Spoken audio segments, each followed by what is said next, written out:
এক দেশে এক বড় ব্যবসায়ী ছিল। সে তার এক কর্মচারীকে দায়িত্ব দিয়েছে তার একটা জমি থেকে মাটি কেটে আরেকটা জমিতে ফেলতে হবে, এবং তার জন্য সে একটা লেবার কস্ট দেয়। সে গরিব মানুষ, সে গাধার পিঠে একটা বস্তা চাপায়, সেই বস্তার মধ্যে মাটি ভরে, সেই মাটি ভরে অন্য আরেকটা জমিতে গিয়ে ফেলে।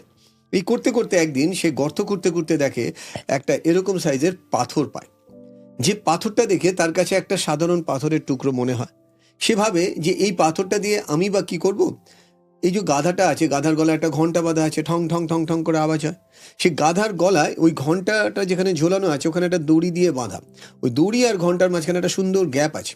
ওই গ্যাপটার মধ্যে পাথরটা ঢুকিয়ে দেখলো খুব সুন্দর সেট করে যাচ্ছে। গাধার গলায় বেশ ভালোই লাগছে।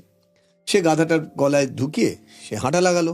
যেই মাটি ভরা হয়ে গেল, বেশ কিছু দূর যাওয়ার পর এক ব্যবসায়ী দোকানের সামনে সে গাধাটিকে দাঁড় করিয়ে ওর ওখান থেকে কিছু কিনতে গেল।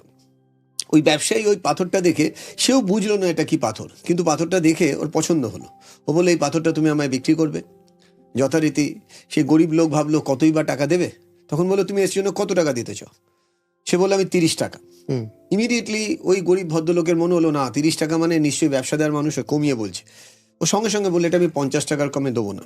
বেশ অনেকক্ষণ বার্গেন হওয়ার পরেও যখন সেই ব্যবসায়ী ভাবলো যে নিশ্চয়ই এ 50 টাকা চাইছে, মানে এর ভ্যালু বেশি হবে, বলে সেই পাথরটি সে নিয়ে নিল।